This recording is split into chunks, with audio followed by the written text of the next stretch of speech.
What is that?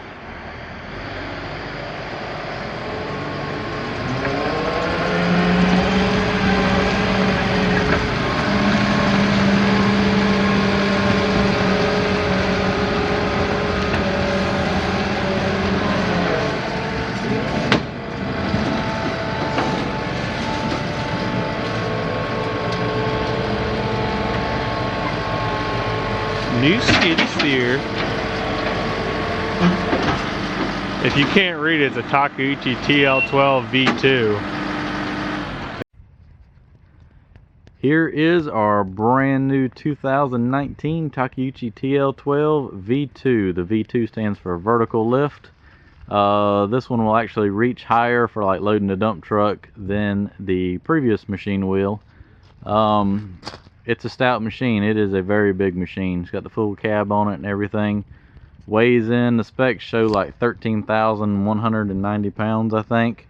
Best I can figure, that is without a bucket. So with that bucket, that adds probably another 1,000 pounds. So it's probably pushing every bit of 14,000 pounds. I should probably weigh it one day and find out. We didn't get the high flow. The other machine was a high flow. We never used it in the 4 years we had it. It can be added to this machine if need be. This one has a 111 horsepower Kubota engine in it. It should have all the power we need. But I just can't get over the specs on this machine. It's got a tipping load of 11,737 pounds and a bucket breakout force of 7,874 pounds. It's it's going to be interesting to see what this bad boy will do and see what it actually will pick up. It is a tank. If anybody's ever used these machines, you'll know why I love them. They are a stout machine, and they're pretty much I would say they're the most strongest in their class, and they're pretty reliable too. This one, like, low speed is 5 miles an hour and high speed is 7 miles an hour. But enough of that. You'll notice the undercarriage on this one, the drive motor is tilted a little farther forward, so it's kind of got a little bit of an arch in it versus straight up. And you'll also notice that the lift cylinders are now in the back right there. I'll get some video of it working another day. We got it on a trailer right now, but it's going to a job. The fuel cap is right there, and the def fill is right there. I did notice that they increased the fuel tank capacity, because that was another problem that we had with the other one, is you could not go all day on a tank of fuel. And now this one, they've increased it to a 32-gallon tank, because these machines, they do burn a fair amount of fuel. I think they burn about 4 gallons an hour, but they are getting the work done in the process. But it's got every bell and whistle you can think of. Got backup lights, backup camera. Let's check under the hood here. And it's actually got a fair amount of room under it. You got your radiator here. That's probably the air conditioning cooler there. There's all your emission stuff, air filter, washer fluid, and the almighty motor that is tucked all the way up in there. But there's the battery down there. They did make a side access panel on the outside to be able to get to that, and then your fuel water separator is right there, so that's pretty easy to get to. But yeah, backup camera on this one. As you can tell, it's as wide as it can be. This one has the more of the pad type tracks versus the other one. It had the cleats on it.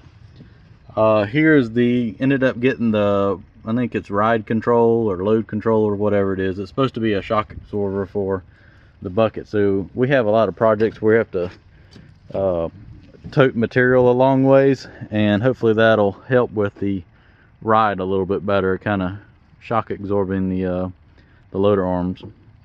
But this is the very first bucket that Construction Attachments made.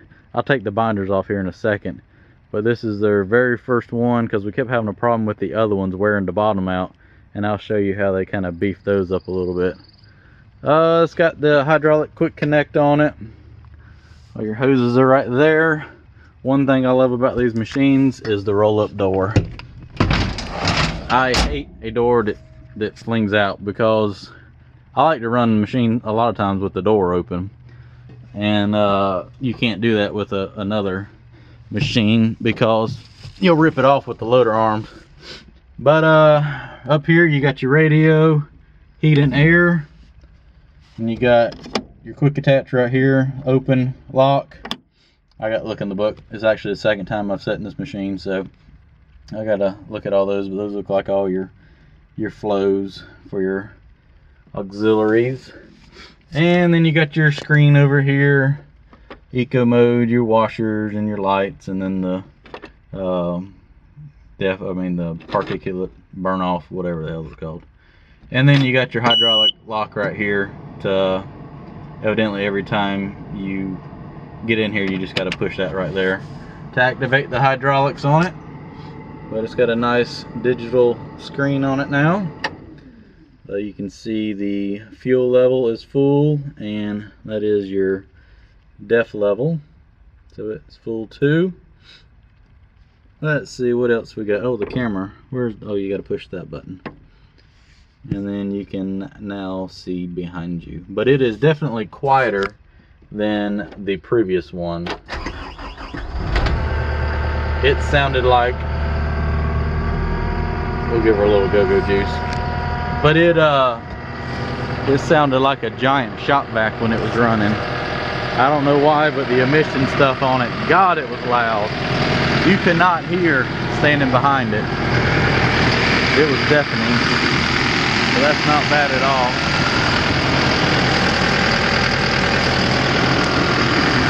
So let me take the binders off and I will show you the 4-in-1 bucket. So now you can see the bucket design a little bit better. The previous ones, it was all bent metal. This is the one that's actually a plate welded in here. And we had a major problem with the last one. It would wear through. I mean, literally within like 200 hours, you would wear through on the bottom of the bucket, just grading out driveway stone. It was ridiculous. I don't know, it was a horrible design. But on this one, they've come up with a good plate on the bottom. Hopefully it's some AR 400, and it will not wear through near as fast. It looks, I'm happy with it now. It's pretty solid, but we will find out for sure. Yeah, they've beefed up the plates. I don't know. I don't think the other buckets were designed to be able to go on a machine. It's just got so much damn power that it would destroy those other buckets. But we love a 4-in-1 bucket. We like to grade with it.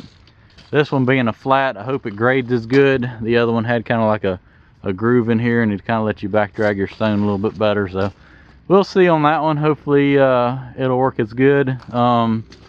I think I forgot to mention the other one. It was 4 years old. It had 1,800 hours on it. I did know I do remember making that video when I checked the oil and it come out slime on the dipstick.